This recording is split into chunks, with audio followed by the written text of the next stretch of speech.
की बात की थी और ओम्स लॉ से हमें यह आइडिया हो गया था कि V is equals to I R, ये फॉर्मूला है जहां पे V क्या होता है हमारा पोटेंशियल डिफरेंस, I यहाँ पे क्या होता है हमारा करंट और R यहाँ पे क्या होती है हमारी रेजिस्टेंस। तो अगर हमें V पता हो I पता हो तो R निकाल सकते हैं, या वाइस वर्सा, मतलब आपको I पता हो V पता हो तो R निकाल सकते हो, मतलब दो चीज पता हो तो थर्ड चीज कैलकुलेट कर सकते हो। Am I clear? हाँ या ना? Yes sir. एक क्वेश्चन जल्दी से कर लेते हैं इसके ऊपर, आपको आइडिया भी हो जाएगा कि आप कर पा रहे हो क्वेश्चन या नहीं कर पा रहे हो। राइट, क्वेश्चन लिखिए चलिए। या पहले एक काम करते हैं थोड़ा सा, क्योंकि इसमें तो बहुत सिंपल क्वेश्चन बनेगा, हम एक काम करते हैं पहले इसके आगे के टॉपिक और समझ लेते हैं, फिर will start with some good questions. Otherwise ये तो बहुत सिंपल क्वेश्चन है कि वी पता हो आई पता हो तो आर निकालना हो, तो ये तो कोई बच्चा कर देगा। तो let's do some good topics first, then will come to some combination of numericals. ठीक है, तो अब आज का जो हमारा पहला टॉपिक आता है कि जो रेजिस्टेंस शो हो रही थी, वो रेजिस्टेंस डिपेंड किस पे करती है, कौन कौन से फैक्टर्स है जिसके ऊपर, ऑन विच रेजिस्टेंस डिपेंड्स। ये क्वेश्चन एग्जाम में आता है, factors on which resistance depends. याद रखिएगा, ये क्वेश्चन डायरेक्ट भी पूछ लेगा, इनडायरेक्टली पूछ लेगा, न्यूमेरिकल की फॉर्म में भी पूछ लेगा। तो याद रखिएगा रेजिस्टेंस जो होती है वो डिपेंड करती है, पहली बात फर्स्ट डिपेंड करती है ये लेंथ के ऊपर। किस पे डिपेंड करती है? लेंथ के ऊपर। दूसरा ये डिपेंड करती है क्रॉस सेक्शनल एरिया के ऊपर, क्रॉस सेक्शनल एरिया के ऊपर। और तीसरा ये डिपेंड करती है नेचर ऑफ मटेरियल के ऊपर, नेचर ऑफ मटेरियल के ऊपर। क्या मतलब है इसका? जैसे हम बात करते हैं लेंथ की, तो मैं एक बहुत सिंपल सी बात से आपको क्लियर करूंगा। एक सड़क है, उस सड़क के अंदर गड्ढे हैं, है ना? आपकी जर्नी कब तक खराब रहेगी? जब तक कि वो टूटा हुआ स्ट्रेच जिसके ऊपर आप ड्राइव कर रहे हैं वो ज्यादा लंबा होगा तो आपकी जर्नी उतनी ही नुकसानदायक, उतनी ही बेकार रहेगी। क्या मेरी बात समझ आ रही है? यस हाँ या सर। ना? सेम स्टोरी, आप जो हो, आप समझ लो अपने आप को, या आपका व्हीकल जो है वो रिप्रेजेंट कर रहा है इलेक्ट्रिसिटी को, है ना? और इलेक्ट्रिसिटी को जाने में जितनी दिक्कत महसूस हो रही है वो बेसिकली उसके लिए रेजिस्टेंस है। और ये रेजिस्टेंस उसे ऑफर कब तक हो रही है? एक काफी लंबी लेंथ तक हो रही है, एक काफी लंबी दूरी तक हो रही है। तो इसका मतलब ये जो इलेक्ट्रिसिटी है इसके फ्लो में इस डिवाइस की जो रेजिस्टेंस है और इस रेजिस्टेंस की जो लेंथ है वो एक मेजर रोल प्ले कर रहे हैं। हाँ या ना?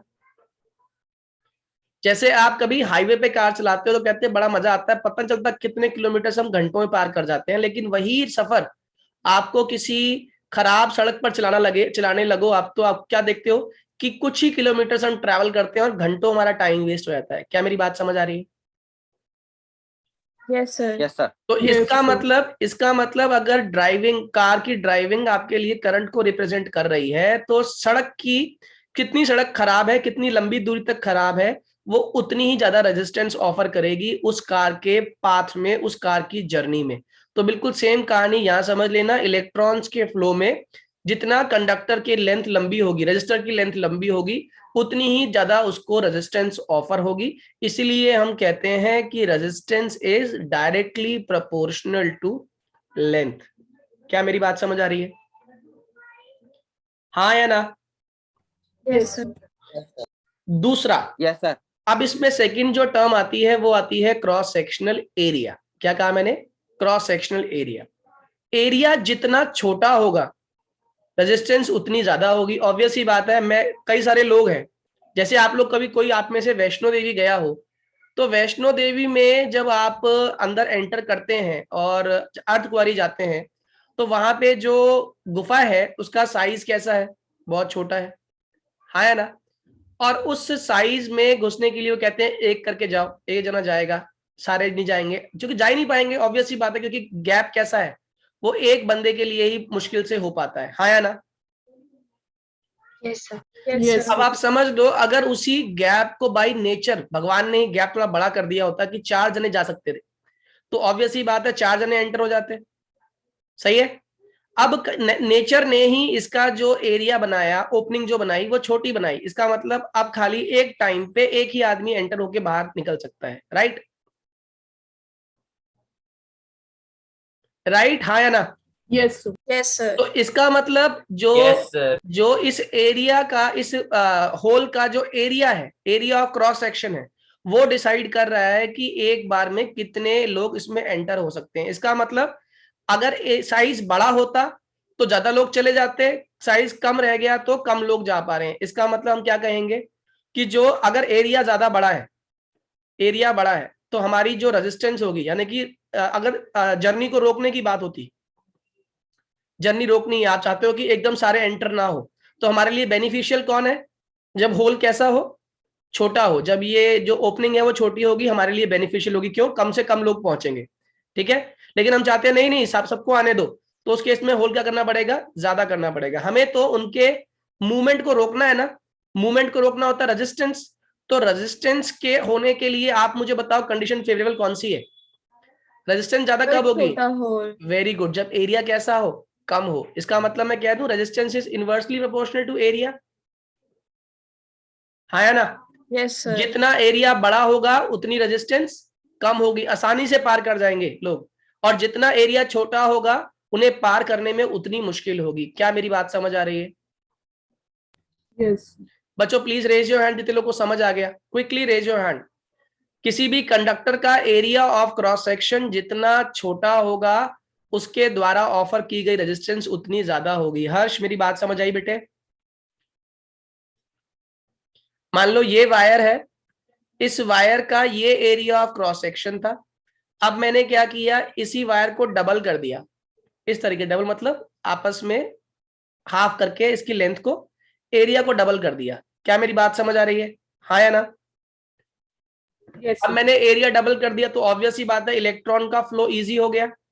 तो इसका मतलब जैसे जैसे आप एरिया को बढ़ाते जाओगे आपकी उतनी ही रेजिस्टेंस कम होती जाएगी। Am I clear to all?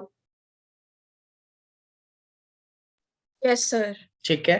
तो अब इन दोनों बातों को, एरिया वाली बात को भी और लेंथ वाली बात को भी मैं कंबाइन कर रहा हूं। मान लो ये इक्वेशन 1 है और ये इक्वेशन 2 है, तो यहां से पता चला मुझे R is proportional to L और R is inversely proportional to area. तो जैसे ही मैं इन दोनों को कंबाइन करता हूं एक रिलेशनशिप आ जाती है, R is proportional to L upon A। कितने लोगों को ये बात समझ आ गई? Raise your hand. R is proportional to L by A, I hope सबको क्लियर हो गई।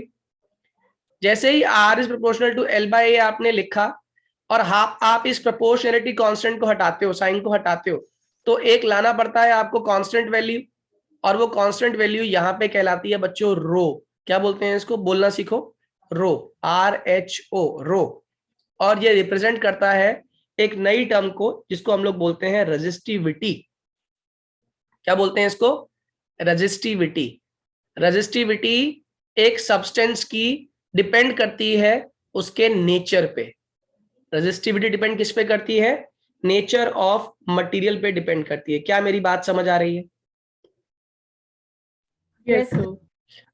ये सिर्फ और सिर्फ नेचर पे डिपेंड करती है और ये बाकी किसी चीज पर डिपेंड नहीं करती। इवन रेजिस्टिविटी ना तो लेंथ पर डिपेंड करती है और ना ही ये एरिया ऑफ क्रॉस सेक्शन पर डिपेंड करती है। ये भूलना मत, 1 मार्क क्वेश्चन एग्जाम में आता है इस पर बेस्ड। सर टेम्परेचर भी नहीं करेगी क्या? टेम्परेचर पे करेगी, बिल्कुल करेगी। तो रेजिस्टिविटी डिपेंड करती है टेम्परेचर पे, टेम्परेचर बढ़ाओगे तो रेजिस्टिविटी में फर्क पड़ेगा, लेकिन लेंथ और क्रॉस सेक्शनल एरिया का इसके ऊपर कोई फर्क नहीं पड़ता। तो ये फॉर्मूला याद हुआ आप लोगों को, R is equals to rho L upon A। क्या मेरी बात समझ आ रही है बच्चों? Please raise your hand. Yes sir. Rudraksh बेटे क्लियर हुआ ये? Harsh, Rudraksh, R is equals to, हाँ बोलो बेटे। सर ये रो को सर इलेक्ट्रिकल रेजिस्टिविटी भी कहते हैं ना? यही है, इलेक्ट्रिकल रेजिस्टिविटी या रेजिस्टिविटी एक ही बात है। Harsh and Rudraksh, am I clear to you बेटे?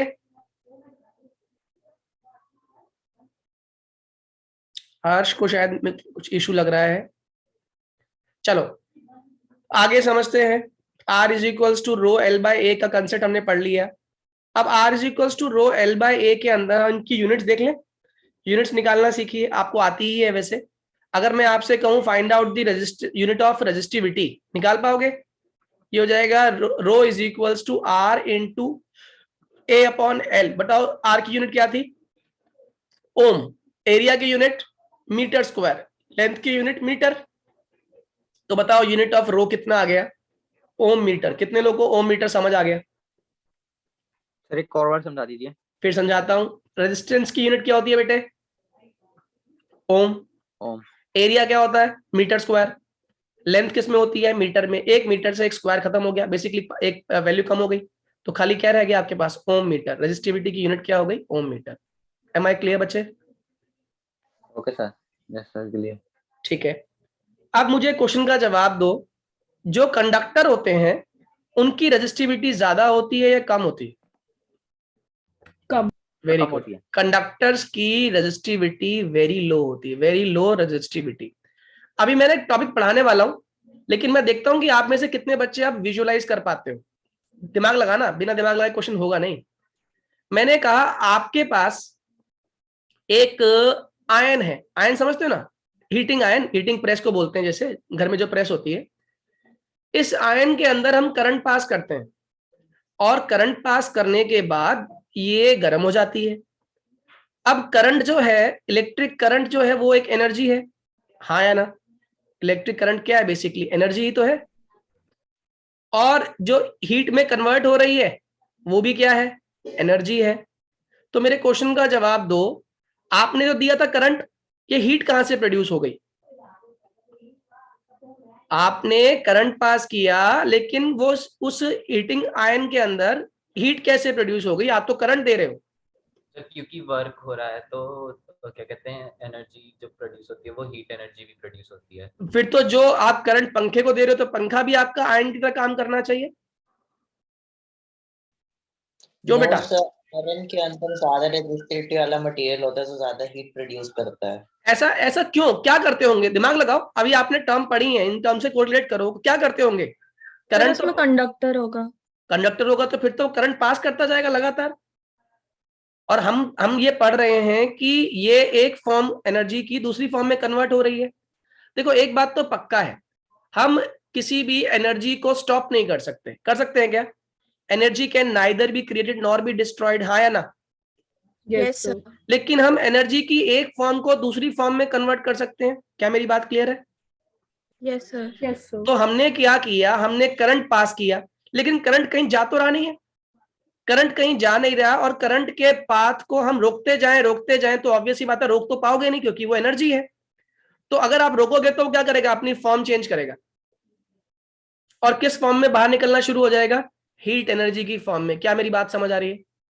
Yes sir. जैसे एग्जाम्पल के तौर पे बहुत सारे बच्चे कहते हैं हम धरना करने जा रहे हैं जंतर मंतर पे, ठीक है? सब में एनर्जी भरी हुई है, एनर्जी भरी हुई है। अभी पीसफुली चल रहे थे, लेकिन सब में एनर्जी भरी हुई है। इन्हें आपने क्या किया? आगे से बैरिकेडिंग कर दी कि जाने नहीं देंगे आगे तुम्हें, और इनमें एनर्जी भरी हुई है। बताओ क्या होना शुरू हो जाएगा? Violence. वायलेंस होना शुरू हो जाएगा, हो हल्ला होना शुरू हो जाएगा। क्या मेरी बात समझ आ रही है? क्यों? अगर आप इन्हें जाने देते तो इनकी एनर्जी जर्नी में इस्तेमाल हो जाती, लेकिन आपने इनकी क्या रोक दी? आपने इनकी जर्नी रोक दी। तो इनके पास तो एनर्जी थी, और एनर्जी थी तो एनर्जी एक फॉर्म से दूसरी फॉर्म में कन्वर्ट हो गई। यहां का तापमान, यहां का टेम्परेचर इस एरिया का ज्यादा हो जाएगा, कम हो जाएगा? ज़्यादा. बड़ा गर्माहट वाला माहौल हो जाएगा ना, हाँ या ना? Yes, sir. सेम कहानी अब इस कंडक्टर के साथ है, इस प्रेस के अंदर है। आप मुझे बताओ, इस प्रेस में मुझे इन इलेक्ट्रॉन्स को रोकना है, तो मुझे क्या ऑफर करना पड़ेगा? Resistance. Very good. Resistance low या very high? High. Very high या very very high?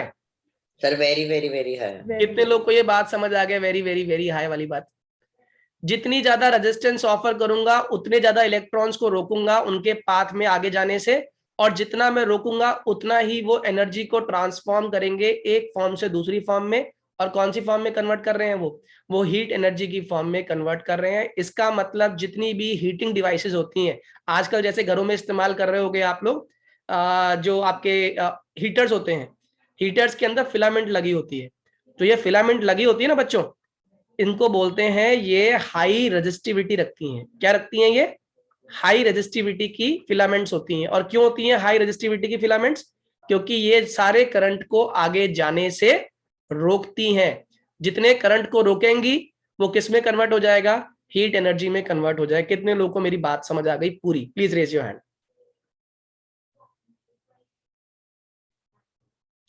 Rudraksha and Harsh, मेरी बात समझ आ रही है बेटे? जल्दी बोलिए। गुड, हर्ष को समझ आ गया। अब आगे की बात कर रहा हूं मैं, तो ये मुझे क्लियर हो गया कि हीटिंग आयन वाला क्वेश्चन आएगा तो क्या आंसर लिख कर आने वाले हो आप लोग? हीटिंग आयन काम कैसे करती है? Because it has high resistance, it has coil having high resistivity which converts electrical energy into heat energy। इसीलिए वो जो हमारा हीटिंग प्रेस है, हीटिंग आयन है, वो जल्दी से गर्म हो जाती है। क्या मेरी बात क्लियर है? Yes, sir. आप सुनिए, अब आपने नोटिस किया हो, पहले एक दो क्वेश्चन कर लेते हैं इस पर बेस, फिर इसके और वो कराऊंगा आपको थियोरेटिकल क्वेश्चंस रेजिस्टिविटी के। अगर हम बात करें रेजिस्टेंस की और रेजिस्टिविटी की, तो आई थिंक 4 चीजें दे रखी हैं इस फॉर्मूला के अंदर, और 4 चीजों के अंदर एक चीज और अभी आपके सामने आ जाएगी जो आप लोग कॉमन सेंस से भी कर सकते हो। R is equals to rho L upon A। आप में से किसी ने पूछा नहीं है A क्या है? A होता है एरिया ऑफ क्रॉस सेक्शन, और वायर हमेशा सिलेंड्रिकल होती है लेकिन उसका एरिया ऑफ क्रॉस सेक्शन हमेशा सर्कुलर होता है। तो आप जानते हो क्रॉस सेक्शनल एरिया सर्कल जब होता है तो क्या एरिया होता है? R is equals to rho L upon कितना हो जाएगा? IR square. कितने लोग को ये क्लियर है? And what is R? R is the radius. और कई बार क्या होगा, क्वेश्चन में आपको रेडियस नहीं देगा, क्या दे देगा? डायमीटर दे देगा। डायमीटर कन्वर्ट कर लोगे ना, डायमीटर इक्वल टू क्या होता है? 2R, because R is equals to D/2। ये भी पता है ना आप लोगों को? जल्दी बोलिए हाँ या ना। Yes, sir. ठीक है। Yes, sir. अब एक क्वेश्चन बेस्ड ऑन रेजिस्टिविटी हम लोग कर लेते हैं, तो हमें आइडिया हो जाएगा कि R is equals to rho L upon A पर बेस कैसे कैसे क्वेश्चन एग्जाम में आते हैं। थोड़ा टिपिकल करा दूं? जल्दी बोलो, थोड़ा टिपिकल क्वेश्चन कर लेते हैं। चलो लिखो, आपके पास एक ब्रॉन्ज वायर है, ब्रॉन्ज वायर, उसका डायमीटर दिया हुआ है, हैज अ डायमीटर 1 mm, ठीक है, एंड रेजिस्टिविटी 3.2 इंटू 10 की पावर -16 ओम मीटर, ठीक है। What will be the length of wire? हमें क्या निकालना है? Length of wire to make resistance 10 ohm. कितनी रेजिस्टेंस करनी है हमें? रेजिस्टेंस करनी है 10 ओम।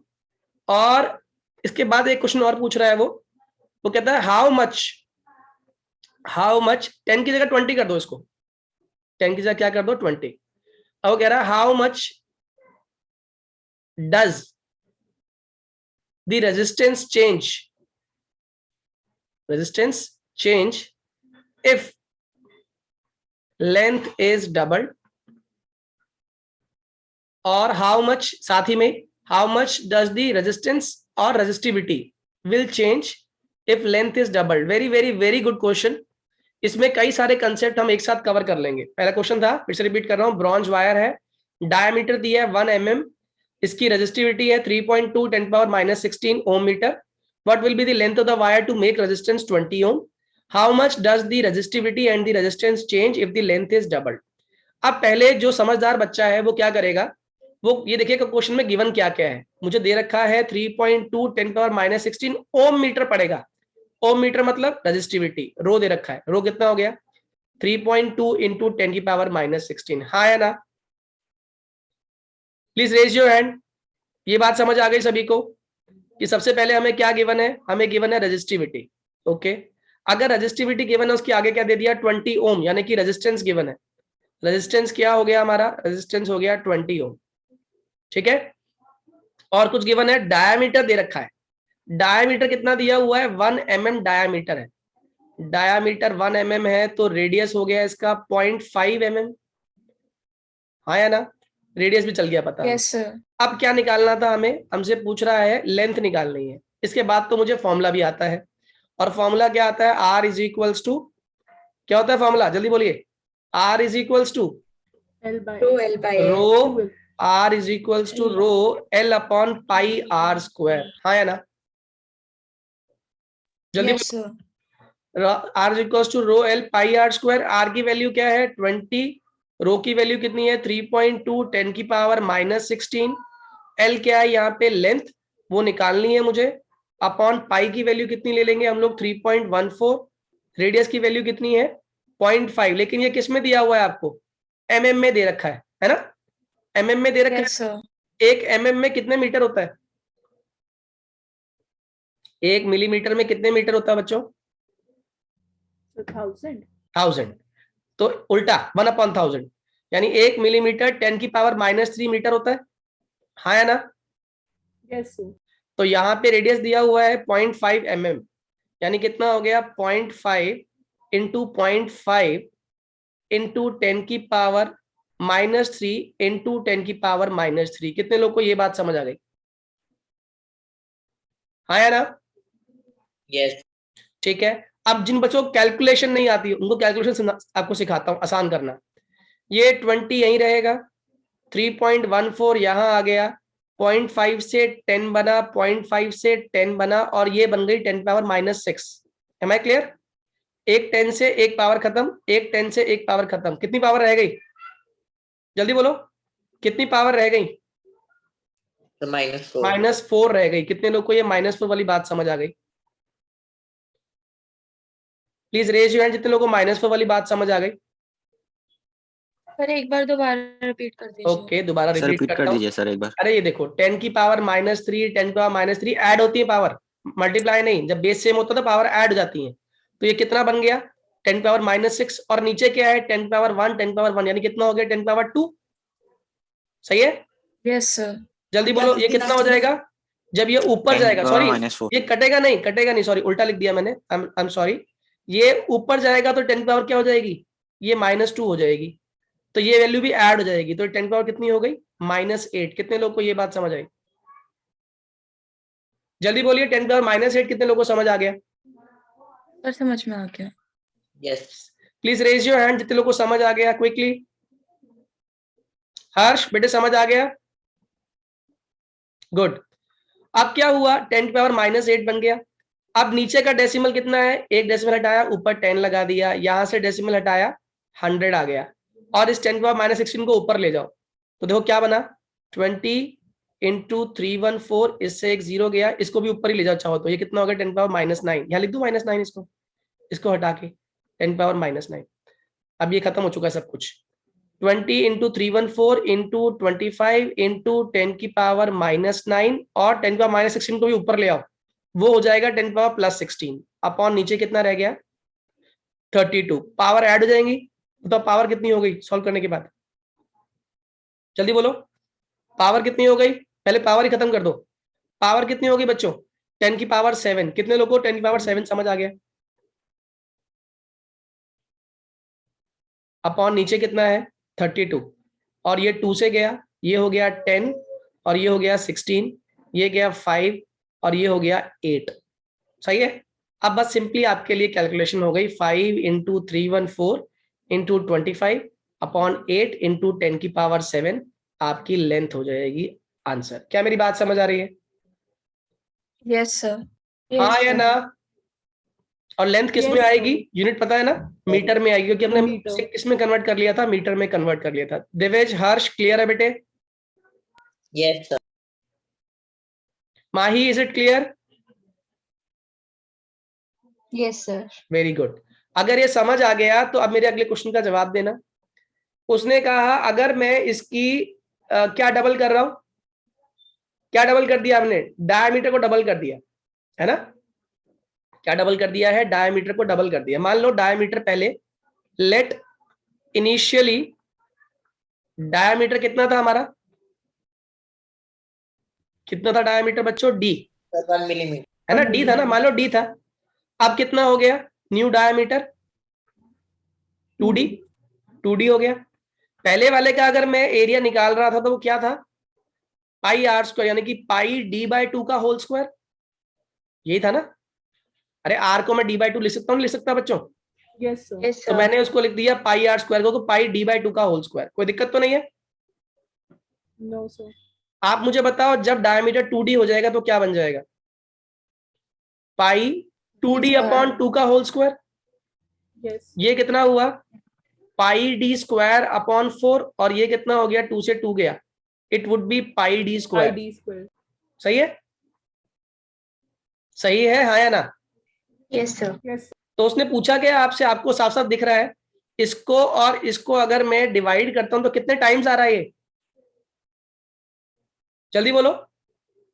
रेजिस्टेंस अगर R1 पहले निकाला तो पहली रेजिस्टेंस थी पाई डी स्क्वायर अपॉन 4, और जब लेंथ को डबल किया तो रेजिस्टेंस हो गई पाई डी स्क्वायर। तो अगर मैं R1 अपॉन R2 निकालता हूं तो आप मुझे बताओ कितना आने वाला है R1 by R2? Pi D 1/4 square by 4 into 1 upon pi D square. ये कट गया, ये कट गया, तो 1/4. 4R1 is equals to R2, यानी कि जो नई रेजिस्टेंस है ये पुराने वाले के 4 गुना बढ़ गई है। क्या मेरी बात समझ आ गई आप लोगों को?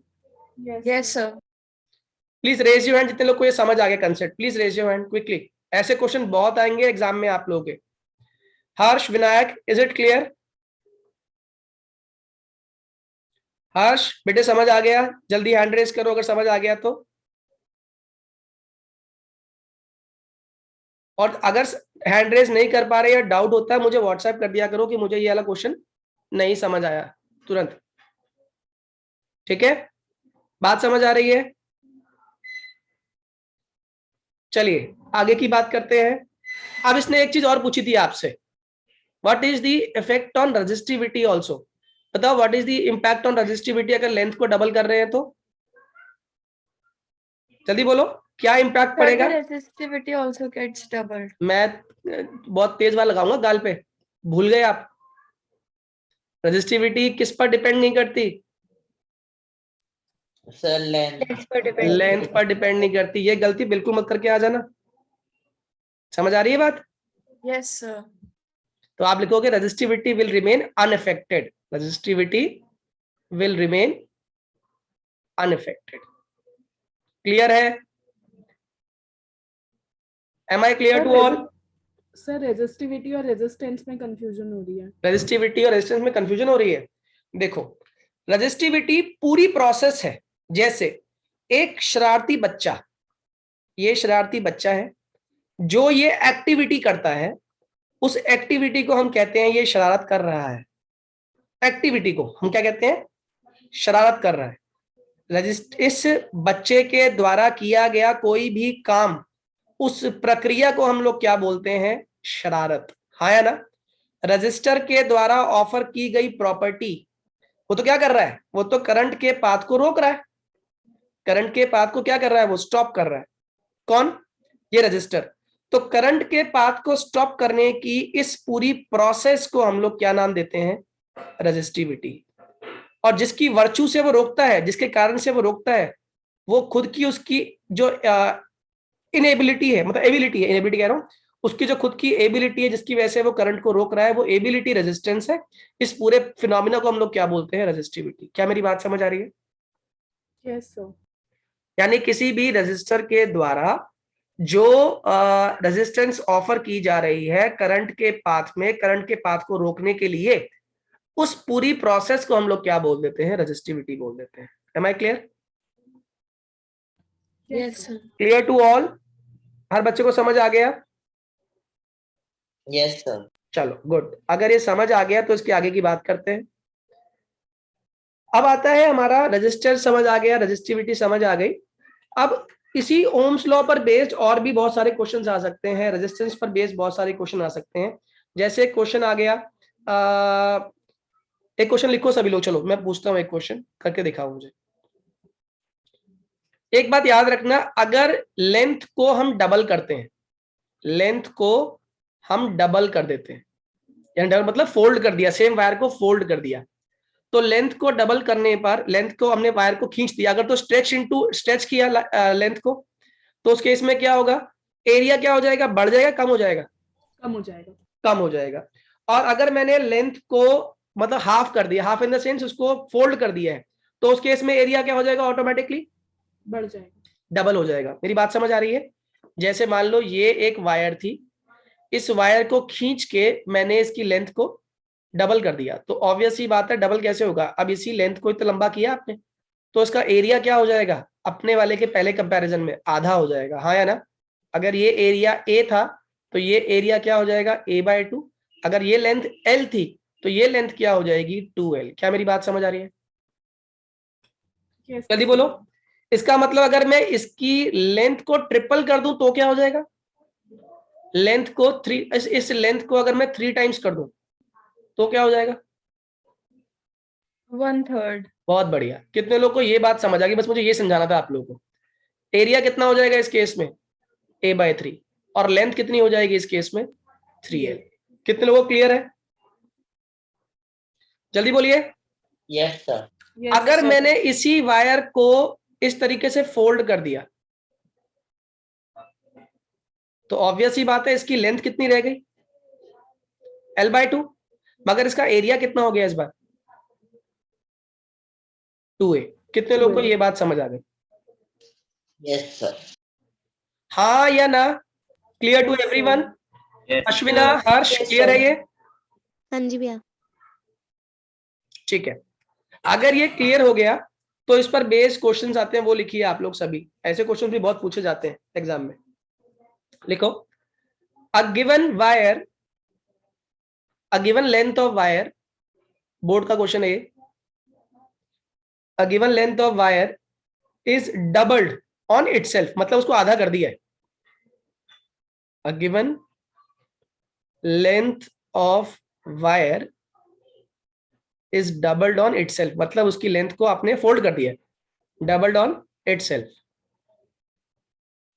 ठीक है। By what factor does the resistance of wire change? First part. Second part, if initial resistance is 10 ohm, what is the new resistance? What is new resistance? करिए जरा एक बार। What is the new resistance? जल्दी करिए।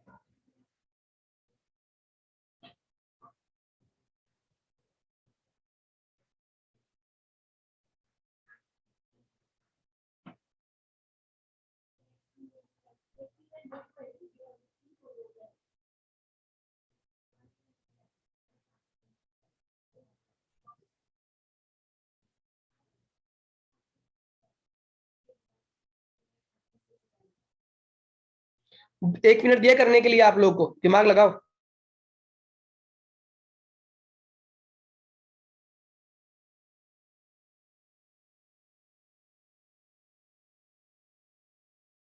सबसे पहले हम normal condition की बात करते हैं R1। इसका फॉर्मूला होता है रो L1 upon A1, first condition जिसमें कुछ भी नहीं हुआ, हमने फॉर्मूला लिख दिया। अब क्या कर दिया, नई कंडीशन में आपने वायर को डबल कर दिया, यानी कि पहले जो लेंथ ये थी अब वो लेंथ क्या हो चुकी है, लेंथ को आपने डबल कर दिया, मतलब उसको फोल्ड कर दिया, तो ये आपकी वायर बन गई। तो ऑब्वियस सी बात है एल कितनी हो गई है l/2, और एरिया कितना हो गया इसका 2a। इसका एरिया कितना था a, इसका एरिया कितना हो गया 2a। तो R2 कितना हो गया, रो, क्योंकि रो सेम रहती है, L हो गया L1/2, मतलब L2 जो है कितने किसके इक्वल हो गई है L1/2, हाँ या ना? जल्दी बोलिए। और एरिया कितना हो जाएगा A1 के डबल, यानी कि 2A1। कितने लोग को ये क्लियर है? प्लीज रेज योर हैंड जितने लोग को ये क्लियर हो गई बात। Yes sir. सभी लोग हैंड रेज करेंगे जिन्हें समझ आ गया। हर्ष, माही, दिविज, क्लियर है? माही, ये बेटे बात समझ आई? नहीं आई समझ? नहीं। बेटे देख ध्यान से, पहले वाले केस में लेंथ L जो है, बेसिकली इसको L1 मान लेता हूं मैं, L1 है ना, L1 लेंथ थी, फॉर्मूला था R1 is equals to rho L1 upon area कितना था इसका A1। ठीक है। अब मैंने अगले केस में इसी वायर को फोल्ड कर दिया, तो ऑब्वियस ही बात है जो नई लेंथ है वो कितनी हो गई पहले वाली के कंपैरिजन में, आधी हो गई ना बेटा। तो लेंथ कितनी हो गई है इसकी L1/2। क्या मेरी बात समझ आ रही है बच्चे? Yes sir. जैसी लेंथ आधी हुई इसका एरिया क्या हो गया ऑटोमेटिकली, पहले एरिया A1 था, अब एरिया डबल हो गया ना। डबल किसे कंपैरिजन में, पहले वाले कंपैरिजन में अब ये एरिया डबल हो गया, तो ये क्या हो गया 2A1। ठीक है बेटे। Okay sir. अब देखो सिंपल मैथ्स तो सभी लगा सकते हो। अब क्या बन जाएगा, R2 is equals to rho L1 upon 2 है और 1 अपॉन 2A1 है। एक काम करते हैं नंबर को बाहर ले लेते हैं, तो नंबर कितना हो गया, ये 1/4 और ये हो गया रो L1 अपॉन A1। क्या मेरी बात समझ आ रही है, जल्दी बोलो। Yes sir. और रो L1 अपॉन A1 किसके बराबर है,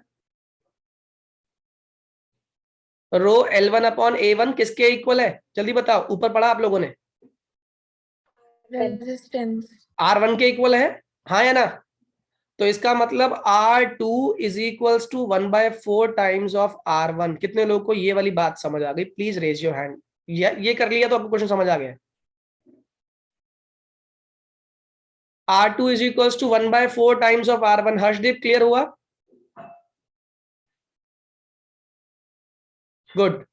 अब आपको क्वेश्चन में क्या कह दिया, बताओ न्यू रेजिस्टेंस क्या है, अगर इनिशियल कितनी थी 10 ओम, तो क्या लिखने वाले हो बताओ, न्यू रेजिस्टेंस कितनी आने वाली है, जल्दी बोलो। विनायक अपनी गलती बताओ। R2 इज इक्वल टू कितना हो जाएगा, 1/4 टाइम्स ऑफ R1। R1 कितना था तुम्हारा 10, it would be R2 equal to कितना हो जाएगा 2.5 ओम। कितने लोग को ये पूरी बात समझ आ गई, विनायक गलती चल गई पता, हाँ बोलो। कैलकुलेशन में सर ये थर्ड स्टेप एक बार वापस समझा दीजिए। थर्ड स्टेप में कुछ भी, ये वाला R2 इज इक्वल टू 1/4 वाला, यस अरे बेटे ये जो रो L1 अपॉन A1 है ये किसके इक्वल है, R1 के इक्वल है ना। R1 के, तो मैं उसकी जगह पे R1 लिख दूं, गलत थोड़ी है। हाँ यस। तो ये R2 किसके इक्वल हो गया 1/4 टाइम्स ऑफ R1, सही है। और उसने क्वेश्चन में हमें क्या गिवन था कि इनिशियल कितनी रेजिस्टेंस दी हुई थी आपको 10 ओम, तो R2 is equals to 1/4 into 10, R2 की वैल्यू होगी 2.5 ओम। क्या इसका बेस क्वेश्चन कर पाओगे अब आ जाए तो, यस पक्के से कर लोगे, एक क्वेश्चन दू करने के लिए प्रैक्टिस हो जाएगी आपकी। सर मेरे को एक डाउट, यस सर। आप बोलो बोलो दिविज, आप बोलो। दिविज आप भी एक गलती कर रहे थे, बताओ। आपने जो एक गलती, एक स्टेटमेंट गलत बोली अभी, आपने मुझसे पूछा इसकी रेजिस्टिविटी है या रेजिस्टेंस है। रेजिस्टिविटी का फर्क पड़ेगा ही नहीं बेटा, resistivity will remain same. Sir वही पूछना था मुझे। ओके, बात समझ आ गई, यस सर। अच्छा अगला क्वेश्चन लिखिए सभी लोग। अब यही क्वेश्चन है और इसमें मान के चलिएगा पुरानी रेजिस्टेंस जो है, पुरानी रेजिस्टेंस वो हो गई 27 ओम। इनिशियल रेजिस्टेंस कितनी है, इनिशियल रेजिस्टेंस 27 ओम दी हुई है आपको। और इस बार वायर जो है अपने ही एक्सिस पर ट्रिपल कर दिया उसको, wire is tripled on its length, wire is tripled on its length, समझ गए ना। उसी की लेंथ को 3 गुना फोल्ड कर दिया आपने ऑन इट्स लेंथ। पूछ रहा है नई रेजिस्टेंस बताओ, what is the new resistance, फटाफट 1 मिनट दिया और अब सही करना बिल्कुल। What is the new resistance, 1 minute में करिए।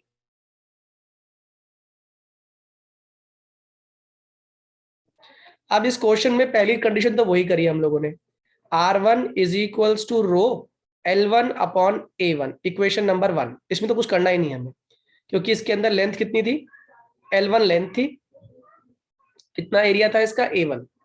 अब आपने क्या किया, इसी वायर की लेंथ को तिगुना कर दिया,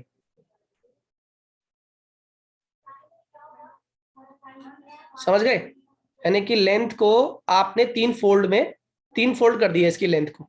तो ऑब्वियस ही बात है जो नई लेंथ है वो इनिशियल लेंथ के 1/3 टाइम्स हो गई, L1/3 हो गई। लेकिन इसका एरिया कितना हो गया, जल्दी बोलिए, एरिया हो गया 3 टाइम्स ऑफ A1। ये बात समझ आ रही है माही, विनायक, हर्ष, माही, क्लियर है। सर।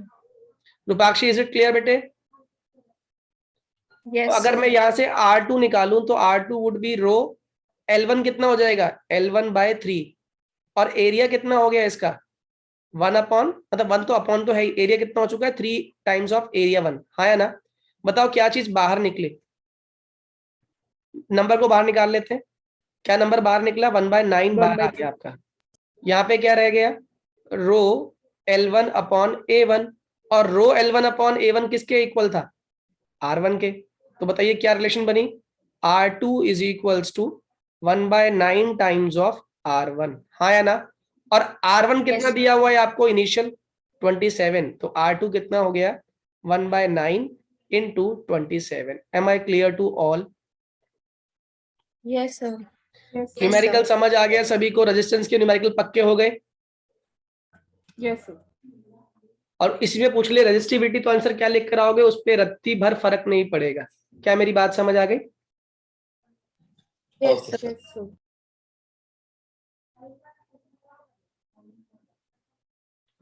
तो फिर रेजिस्टिविटी कौन से फैक्टर्स पे डिपेंड करती है?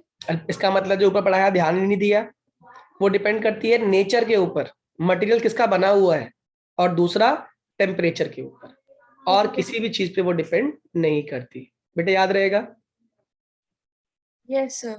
चलो एक सिंपल सा क्वेश्चन और कर लेते हैं, ये भी बोर्ड में आया हुआ 2019 में। क्वेश्चन कह रहा है, देखते हैं कितने लोग जल्दी से कर लेंगे। इसको सॉल्व नहीं करना, खाली वैल्यू पुट करनी है। Resistance of wire, resistance of wire length 5 meter is 100 ohm. Okay, area of cross section is 3 into 10 की power -7 meter square. Calculate resistivity. I hope इससे आसान क्वेश्चन नहीं आया बोर्ड में। कर पाओगे नहीं? कैलकुलेशन भी हलवा, बिल्कुल हलवा कैलकुलेशन।